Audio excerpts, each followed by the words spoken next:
ఏమైనా ఫోన్ పట్టుకొనే ఉంటాడు. ఈ స్కూల్ నుంచి వచ్చిండంటే చాలు అండ్లనే తలకాయ పెట్టి అచ్చిరా నాటలు ఆడుకుంటూ కూకుంటాడు. వొయ్యి తెరిచి చదువుడనే ముచ్చటే ఉండదు.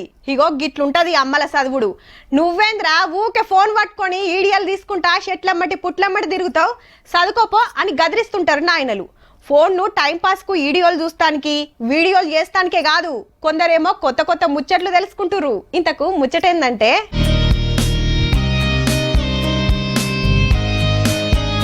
గిరికల బూట్లేసుకొని రోడ్ల మీద గిర్ర గిర్ర తిరుగుతున్నాడు పో తమ్ముడు. హగో ఎంత రువ్వడిగా పోతున్నాడో. అట్లని ఏ పట్నంలోనో అనుకునేరు. మహబాద్ జిల్లా కే సముద్రం రోడ్ల మీద చక్కర్లు కొడుతుండు. పేరు అఖిల్, 9వ తరగతి చదువుతుండు. గీ పల్లెటూర్లా స్కేటింగ్ ఎవరు నేర్పచ్చురంటుర్రా, ఇంకెవరు యూట్యూబ్ లో చూసి తమ్ముడే నేర్చుకుండట. నేను యూట్యూబ్ లో షార్ట్స్ చూస్తూ స్కేటింగ్ ప్రాక్టీస్ అని అప్పుడు కొడితే నేర్చుకునేది. చిన్నప్పటికెళ్ళి మస్తు కాయిషట గిరికల బూట్ల మీద ఉరకాలని. మొన్న కరోనా టైంలో నాయనని అడిగితే గా ఆట మనకెడ వాకైతుంది నాని, వద్దు నీకు కంట్రోల్ చేయరాదు, అడ్డం పడతావని ఎంత చెప్పినా గదే పట్టు మీద ఉండే వరకు చేసేది ఏం లేక కొనిచ్చిండట.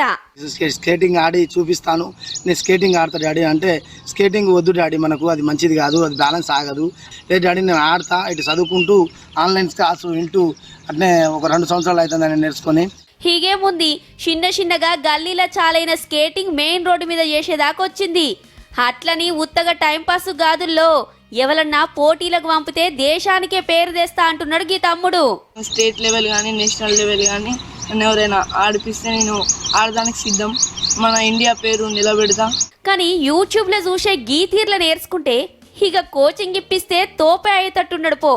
అట్లని మీరు సుత ఇండ్లలా గీ ఉపాయం చేశారు పోరలో ముక్కులు మూతులు వలుగుతాయి సుమా.